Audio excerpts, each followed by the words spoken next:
உடுவாலா ஊராட்சி ஒன்றிய நடுநிலைப் பள்ளியில் தேசிய பறவைகள் தினம் கொண்டாடப்பட்டது.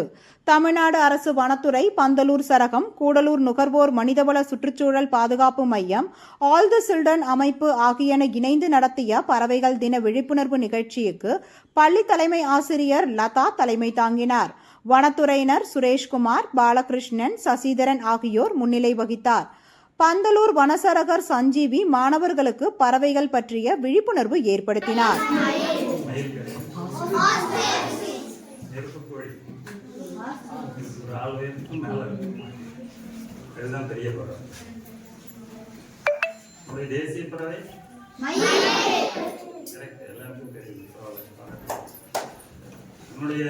மாநில பறவை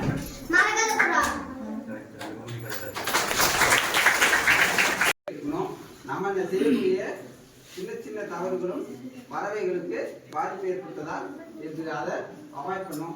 நிறைய பேர் வந்து இந்த குண்டு வீட்டு வச்சு அடிக்கிறோம், குருவி அடித்து இன்னைக்கு ரசம் எடுத்துடலாம், காக்கா வச்சு ரசம் எடுத்துடலாம் சொல்லி எல்லாம் நிறைய பேர் இது பண்ணுவாங்க. அதெல்லாம் வந்து தவறான ஒரு பழக்கம். அதெல்லாம் இது பண்ணிக்கணும். எந்த குருவியில் வந்து மருந்து தயாரிக்கிறது கிடையாது. நிறைய பேர் வந்து இந்த குருவி இதெல்லாம் சாப்பிட்டா நல்லா இருக்கும் அப்படின்லாம் சொல்லி இது பண்ணுவாங்க. இந்த நீங்கள் சொன்ன மாதிரி இதை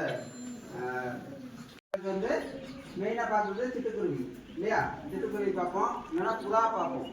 நம்ம நீலகிரியிலே ஸ்பெஷலாக இருக்கக்கூடிய ஒரு புறா, சாம்பல் கலரில் இருக்கக்கூடிய புறா, அதெல்லாம் அதிகமாக பார்ப்போம். வரும், நிறைய வரும் இல்லையா? இந்த இதெல்லாம் வந்து நம்ம அதிகமாக பார்ப்போம். அதை விட மரங்கொத்தி பார்க்கும்போது வெள்ளை கலராக தெரியும். அப்போ ஏதோ சாப்பாட்டுக்கு இருக்கும் இருக்குன்னு நினச்சி அது குருவி எடுத்து சாப்பிடும். அது என்ன வாய்க்குள்ள போட்டு நமக்கு ஒட்டிக்குது இல்லையா? குருவி வயிற்றுல போய் ஒட்டிச்சுன்னா குருவி செத்து போயிடும் இல்லையா? இப்போ பப்ளிக்காம நம்ம சாப்பிட்றது கேடு, அதை வெளியே போட்டோம்னா குருவிக்கும் கேடாயிடும். ஸோ அதெல்லாம் அவாய்ட் பண்ணிக்கணும். இன்னொன்று இந்த மைண்ட் இருக்கு, நாம பறவைக்கு என்ன தொல்லை கொடுக்குறோம், அதை தொல்லை கொடுக்காம இப்படியெல்லாம் இருக்கணும் இல்லையா? 2 நிமிஷம் இல்லையா? ஸோ பறவைகளை பாதுகாத்தா அந்த பறவைகள் மூலம் நமக்கு நிறைய பயன்கள் இருக்கு இல்லையா? ஸோ அதையும் நம்ம தெரிஞ்சுக்கணும். நமக்கு பறவைக்கு நம்ம என்ன தொல்லை கொடுக்குறோம், அதை எப்படியெல்லாம் அவாய்ட் பண்ணுறது தெரிஞ்சுக்கணும்.